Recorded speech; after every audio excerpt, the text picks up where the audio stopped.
leave it there for now. Thank you, Joan. Yeah, welcome everybody. So we have these campaign call public meetings every month, usually on the same on the same Monday. And it's a while since we had a global one, although probably tonight's meeting is more of a pan-European one than a global one, because we have speakers from Spain and from Ireland, both of whom are coming from slightly different backgrounds. So I'll begin with Xabier Osale, who's based in Zaragoza in Spain. Xabier is an activist in Spain, is in touch with some of the groups there. So it would be interesting to find out what the situation is there. So welcome, Xabier, and over to you. Thank you. Hello. I'm going to talk about the situation of COVID-19 nowadays. We have a problem because there is not much data. The last wave of infection, of mass infection that has occurred since December, it's the strain JN1. We have many problems to assess the situation because lack of data, as I've said. The wave started very fast, and we can assume most of the population, or at least a huge chunk of the population, got infected, but we don't know because we only have hospital data and wastewater data. The data is delivered only in some communities, the wastewater data, and the updates schedule is getting longer. So we cannot really have a very clear picture of what is happening. The hospital data started quite well, in the sense that they were testing at least about 60 years old, and we could extrapolate by percentage how many people were being infected in society. But it came in January, they started to not testing as a protocol. So they were diagnosing most of the deceased people in the hospital as pneumonia or flu, and it was just the sense that COVID didn't exist, as I think is happening all across Europe. It was said that it was the second biggest wave, but we don't know because we don't have data on the ground. Many people tested with lateral flow testing, and they were positive.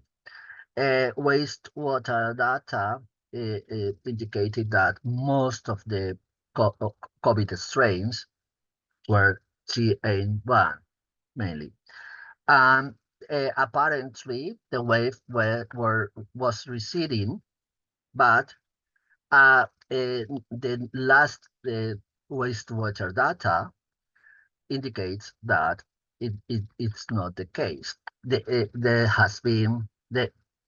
hasn't been a coming back to the baseline of the wave. So the baseline now is higher, and it keeps going on a straight line. So we can assume that this acute phase wave is gonna hit harder at the social level, considering that this virus has long-term consequences. I wanted to talk. This is the wave situation. I don't know if it's similar how they are handling the data all across the countries and across Europe. I wanted to talk about the political situation in Spain. Spain is a touristic destiny of first order, so the interest of the governments and parties right and left, is of minimizing the COVID the COVID pandemic. And of course, there is nothing said about long COVID. That's what is more concerned, because people are getting sicker and they don't know they have long COVID. They are diagnosed with different organ failures or other problems, health problems, but that are uh, directly linked to long COVID, but not diagnosed as such. So there is a misdiagnosed uh, uh, uh, all over. So the it's not only the governments and the health authorities that are doing that.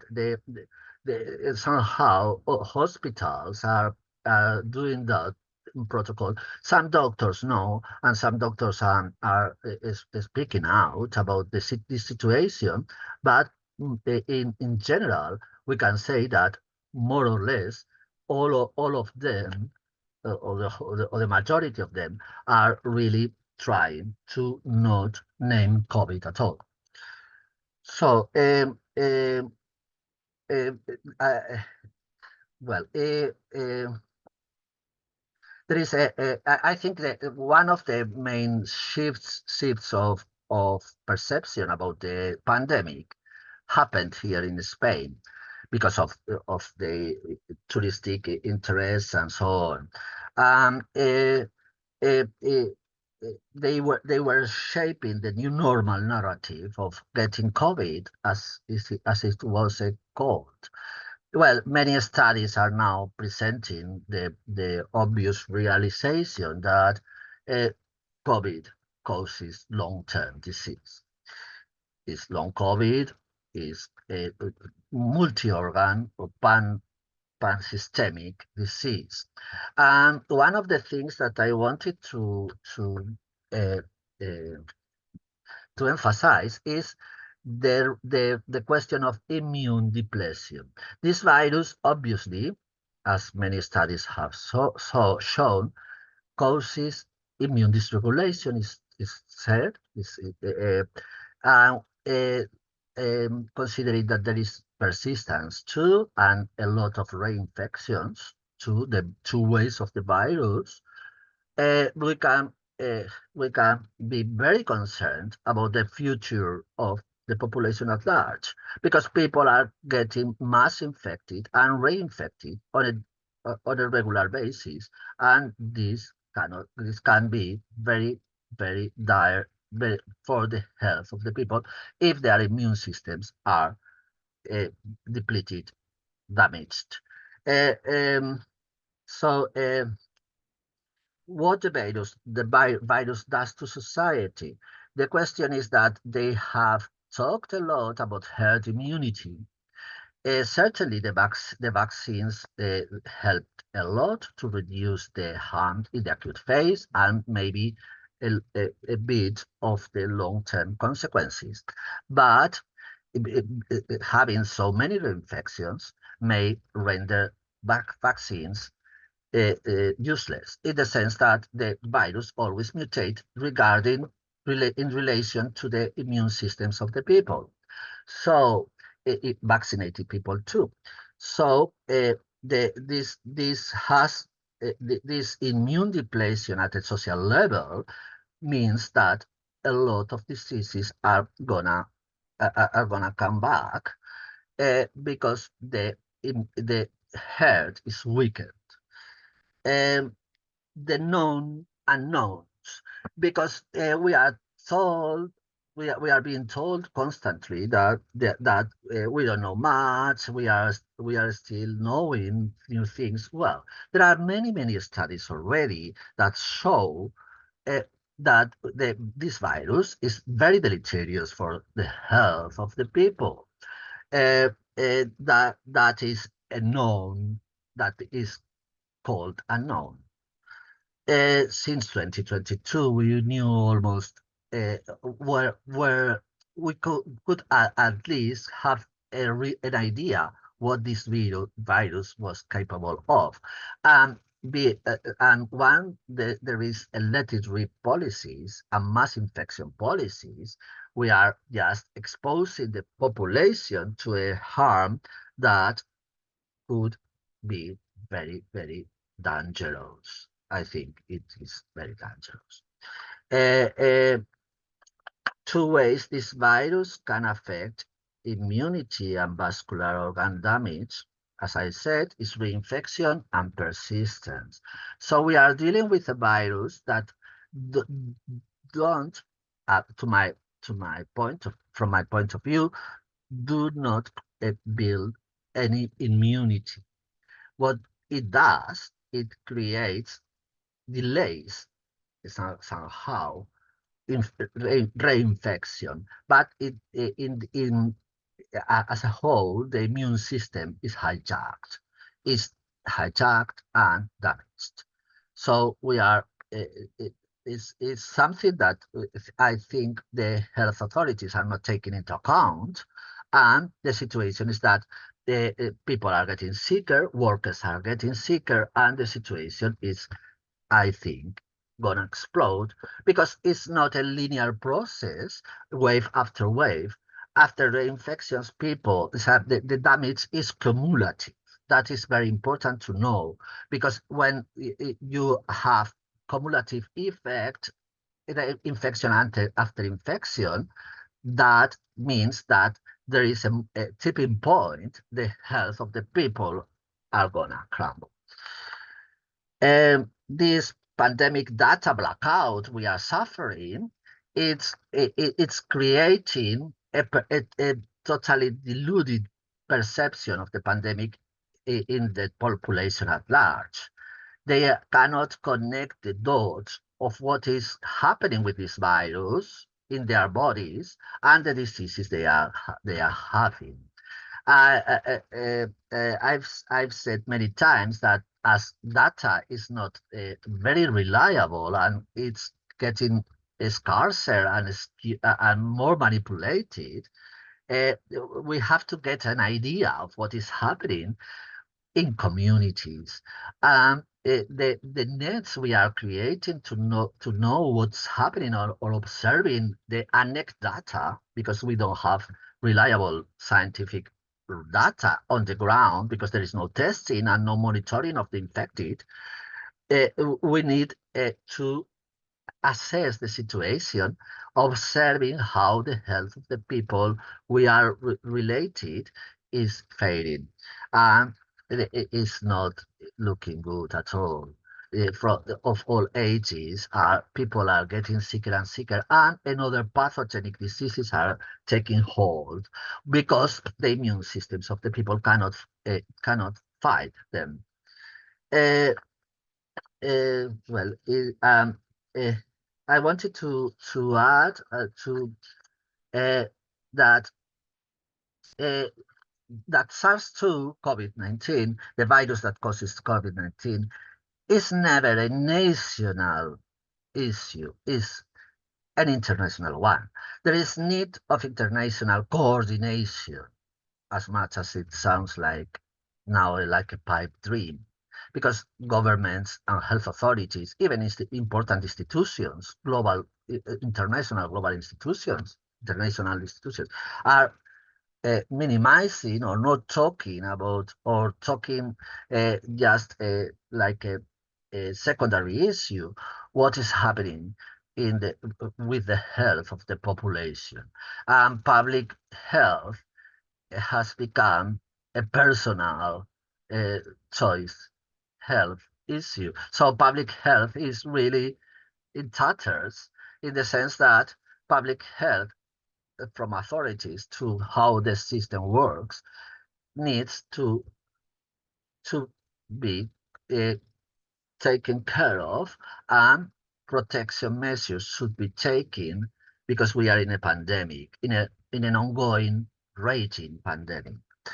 Uh, Things like air filtration, ventilation, masking in public spaces, testing, monitoring of waves, and monitoring of infected people. 2, isolation of infected people, social support, etc. We need all that in order to reduce the R number with the aim to stop community transmission. That's my take. I think it's necessary to reduce infection, to reduce community infection. Well, I think I have just pointed talking about several points that I think are very important regarding Spain and regarding Europe and regarding the world. I think I'm glad having had spoken here because I know meeting people that are concerned and trying to do things to get people aware of the situation is very important. We are fighting the mass media in the sense that mass media are void now. There is a total silence, deafening silence about the pandemic. We should be more outspoken and try to organize the more the better to make people aware of the situation. Well, thank you. Thank you, Javier. And it's interesting that you referred there to the wastewater monitoring. In England, we don't even have wastewater monitoring. So I'd like to introduce now Dr. Antony Staines, who from Dublin City University, who's an expert in public health. Antony and I met last year in Dublin, and we had a chat about the situation. Antony was a member of Ireland's equivalent of Independent Sage, which was disbanded a while ago, a bit like Independent Sage closed shop at the end of last year. But we did discuss when we met the fact that at that time, the UK had a gold standard system around monitoring and various things like that, which has all now disappeared in the meantime, like the ONS surveys and infection surveys and other things like that. So it would be interesting to hear what the situation is in Ireland now, Antony, and whether things have improved at all. So you're very welcome. Thank you very much. I'm going to ask to share my screen in a moment, but what Javier was saying sounds really familiar. There's nothing that he's talking about that hasn't happened in my own country. We have a lot of conversation about when we had the pandemic, but we're not really coping with the ongoing endemic COVID, which is what we now have. You can quibble about words and phrases and what precisely makes a pandemic, but I think a globally endemic significant disease, a virus which is mutating relatively rapidly, is certainly well on the way to it. So what I've been doing is I've been looking at the information we have in my own country, which is really quite limited, but I'll just share this with you if I may, because it provides a certain amount of useful information. So I'll just put this over so it's on the right side. So this is essentially the course of the pandemic so far. And as you can see, the number of admissions is going down, but it's still pretty high. So to put this in perspective, 800 beds is a large hospital. 200 beds is a small hospital. So at the moment, we have a small hospital full of people with COVID. We do not have compulsory masking in hospitals, contrary to WHO's advice on the subject, although a number of individual hospitals with particular problems have introduced it.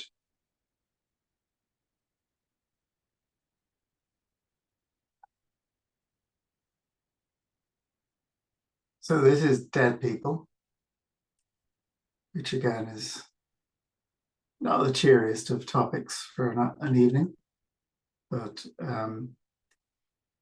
as you can again see, we had two, like everyone else, we had two huge peaks of deaths, one in the first outbreak. The second, we did pretty much the same thing that they did in England. So we opened up things coming up to Christmas, despite the fact the entire public health community was saying, don't do that. But we're still running at, our death registration system is very slow. So we're probably running at 5 to 10 deaths a week, every week. We have wastewater monitoring.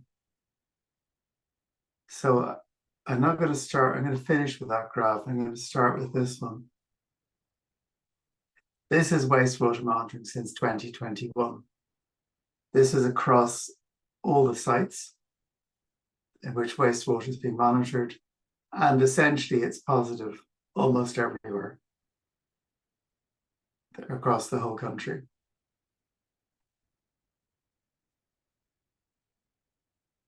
This graph is the level of positivity, and it's basically going up. Now this tends to lead hospital admissions. So this happens before you get hospital admissions. And it happens quite a long time before you start getting people dying, but it is going up pretty much everywhere. That's another picture of the same thing. It's going down in a small number of places, which is good. But in most parts of the country, the viral load is going up quite steeply. And that's just another way of saying the same thing, that in most parts of the country, it's going up. Cork Lower Harbour, for some reason, seems to be a remarkably low COVID zone. I don't know why. I suspect it may be something to do with rainwater flushing through the sewage system and diluting the virus, but I actually don't know. Dublin is here somewhere. We have a single sewage plant in Ringsend, which covers about 1 million people, and it's there. I live there, and it is not looking great. It is not looking great. That we have stopped reporting hospital admissions data to One World in Data for reasons I don't quite understand, or perhaps they just gave up trying to track it. And this is the deaths data. So this is death rates per 1 million people. Most places are going down. That is a new variant that emerged, and there's another new variant out at the moment. So we're all waiting with interest to see what will happen. Death registration reflects infection about 6 weeks earlier, 5 to 6 weeks earlier. And this is the kind of thing we're dealing with. This is the latest report on deaths from our Central Statistics Office. I draw your attention to the date, which is not exactly up to the moment. This at least is much more up to date. This is from our Health Protection Surveillance Centre, who monitor quite thoroughly what's going on in the country. But when you actually look at the report, an awful lot of the figures are from the 1st of March 2020 to the present day, which is remarkably uninformative and really suggests that they don't quite understand why they're doing surveillance. So there's no adequate official reporting apart from this of the deaths in Ireland. And at the moment, if you can work out the dates from that, you're doing better than I am. But this is the first wave, this is the second wave, this is the third wave, this is the fourth wave, this is Christmas is about there. So the number of deaths is falling, and this is actual deaths, but the population hasn't changed very much over that time period. So what we've got, not terribly unlike, I'm going to stop sharing now, not terribly unlike our Spanish colleagues, and I think like quite a lot of other European countries, is we have some useful information, but wastewater monitoring is almost certainly genuinely useful. Deaths are genuinely useful, but they're quite late. Hospital admissions at least give you a sense of the pressure on the hospital system. 2 days ago, not yesterday, 2 days ago, there were 500 people in Irish hospitals waiting for beds. These were people on trolleys in emergency departments. One hospital I know has converted what used to be a staff recreation room, and they've put in curtains and they put in 22 beds and 1.25 nurses, and it's now a ward. So it's, to be fair to the hospital, it is an act of pure desperation. And it's almost certainly better to be there than to be lying down in the emergency department. But it's not a good place. And the Irish Health Service is not in good shape. Long COVID, there is much talk about treatment for long COVID, about treatment clinics for long COVID. The only clinic that was operating has been closed, and the consultant who ran it has gone off to Canada to run a clinic there. Now, it's probably good for his mental health that that's what he's doing. He's also recently married a Canadian woman, which is the other reason he's moving to Canada. But it means there is no consultant in Ireland who has a specific targeted role in managing long COVID. The evidence we have is that our prevalence of long COVID is about the same as the UK's, which is not surprising. Our evidence is not as good a quality as the UK's because we couldn't persuade our government or our research agencies to fund any symptom studies. They wanted to fund various things involving tissue culture and cell surface markers, which is all very important and exciting and interesting, but doesn't tell us the scale and scope of our problem. So we don't really know what's going to happen over the next month or so. If you believe the wastewater figures, the number of cases should be rising quite sharply. But wastewater epidemiology is still very valuable, but it's still more of an art than a science. We don't necessarily understand a great deal about what drives the fluctuations. And it's really hard to link viral levels to case levels in the community. It's hard enough with chemicals. Wastewater epidemiology was originally developed to look for metabolites of cocaine in sewage, but for viruses, it's really very, very difficult. And I think the team running it are doing their best, but we're not going to have clear answers till we see what happens in the hospitals in probably 2-3 weeks' time. That's us. Thank you, Anthony, for that comprehensive report. Slightly depressing, I have to say, but realistic, I think. Okay, so now for questions. If people can put up their electronic hand, if possible. If you can't manage your electronic hand, you can put up your actual hand.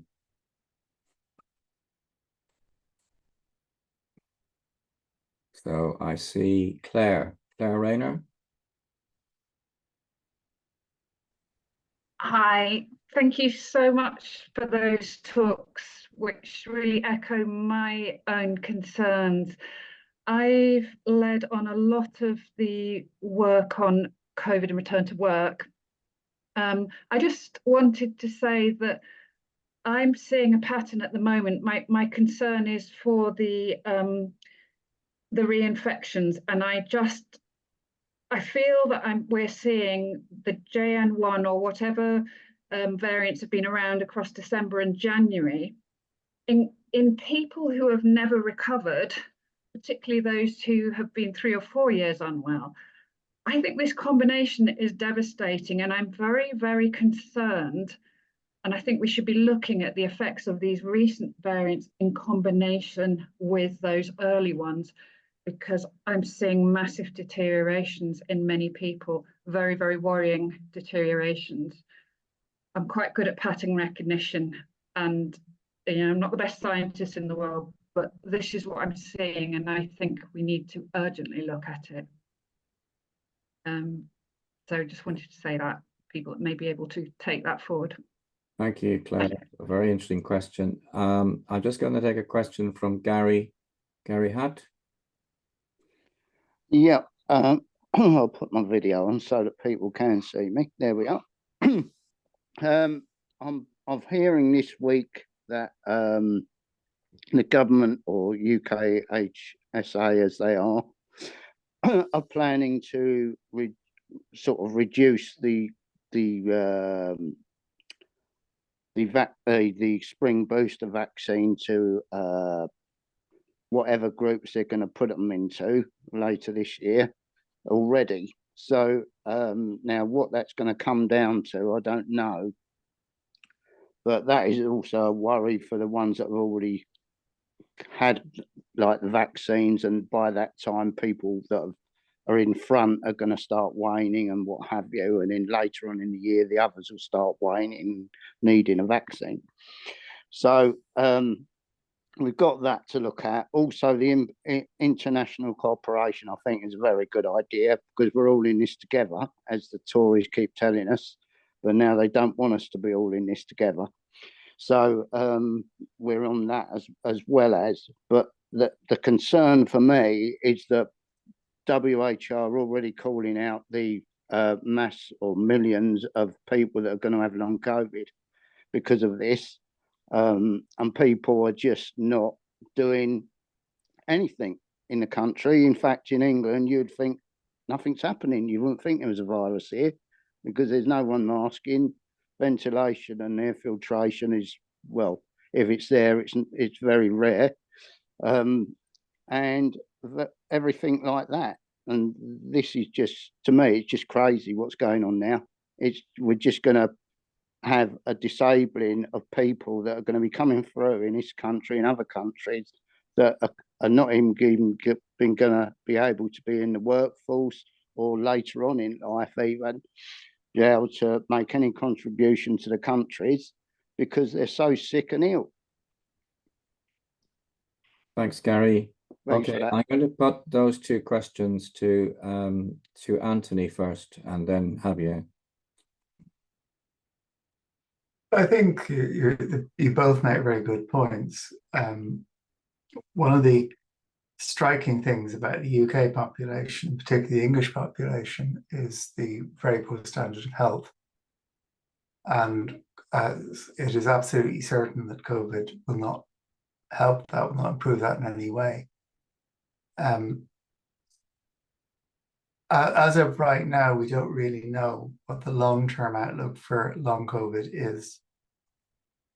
We know from work done on the various forms of ME, CF, whatever you choose to call it, that in a substantial proportion of people, they recover after a number of years. I'm not trying to minimize what they go through during those years, but nonetheless, they do. But those have come from a different virus or different viruses. Sometimes we do know which virus, it's influenza. Sometimes we haven't a clue what the precipitating event was. So we don't know what's going to happen with COVID. No one knew when this all started that long COVID was going to be an issue. We all reckon this was a very nasty virus. It made you pretty sick. And after any significant viral illness, almost everyone feels poorly for several weeks at least.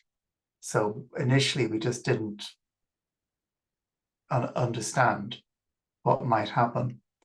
And no one, I think, had thought in their worst nightmares that there was a virus that would cause significant long-term illness in 5 or 6% of the people infected. And no one thought in their worst nightmares that there was a virus with which you could be reinfected multiple times, which increases the risk of long-term illness each time. So I think the British government's policy is insane. I think there's no scientific justification for it. I noticed that the cost-benefit modelling that was produced was substantially redacted. And I'd be interested to know why it was substantially redacted, because I don't think it should be. I think all the indication we have is that from the economics of this is that the long-term costs of COVID vastly outweigh all the short-term costs, including all the hospital admissions, all the intensive care admissions, possibly many of the deaths. But the long-term costs will dominate. And I'm saying that purely because that is the pattern we've seen with a dozen other serious illnesses. It is the long-term costs where the money goes. And anything you can do to reduce those long-term costs is likely to be worth doing. In an earlier incarnation, I was a neonatologist, which is hideously expensive. But it's worth doing it because it reduces the number of children with severe disabilities.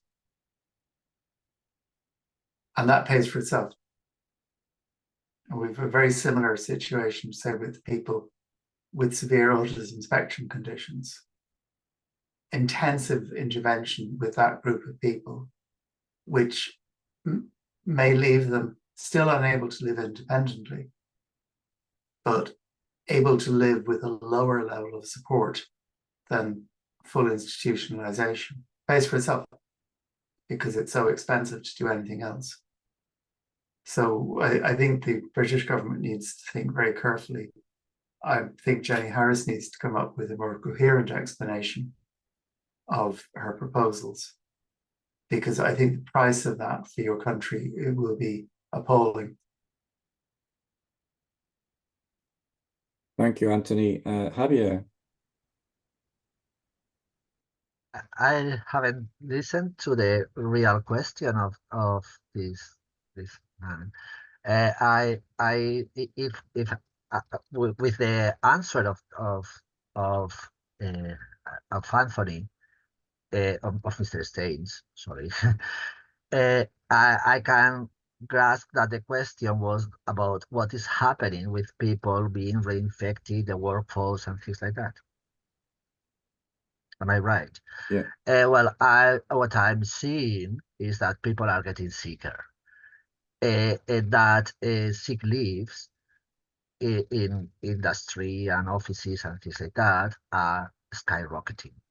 And the more waves there are, more reinfections, people are getting sicker. Many people are not diagnosed with long COVID because there is no data. There is no, if there is no testing, there is no way to know that people have been infected with COVID and that they are the consequences of that are not diagnosed as such. So my take is that we are flying blind and people are getting reinfected massively again and again. Nobody knows now how many times a year. Even people who work to